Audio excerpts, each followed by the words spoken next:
Cool drink ధరింతని బూట్లు ధరింతని ఎలా చెప్పగలిగారు sir? అవి ఫిక్స్డ్ రేట్లు. ఎవరు ఫిక్స్ చేశారు సార్? వాటిని తయారు చేసే కంపెనీ వాళ్ళు. మరి మేం పండించే పంటలకు మేమే రేట్లు ఫిక్స్ చేసుకునే విధానం మాకెందుకు కల్పించట్లేదు సార్? మీ కేంద్ర రాష్ట్ర ప్రభుత్వాలు మాకెందుకు సార్ అవకాశాలు కల్పించట్లేదు?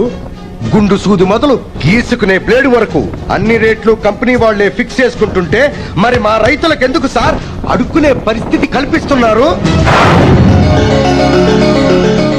ఎండనక వాననక రేయనక పగలనక పాము కాట్లకు గురై ఎదురు దెబ్బలకెరై పండించిన పంటను మార్కెట్లో అమ్మడానికి వస్తే 3 రూపాయలకి ఇస్తావా, 2 రూపాయలకి ఇస్తావా, రూపాయికి ఇస్తావా అని మార్కెట్లో బేరం పెడతారా? రైతులంటే అంతలోకువా సార్? స్టూడెంట్స్ ఆందోళన చేస్తే వాళ్ళ సమస్యను పరిష్కరిస్తున్నారు. సింగరేణి కార్మికులు సమ్మె చేసిన ప్రతిసారి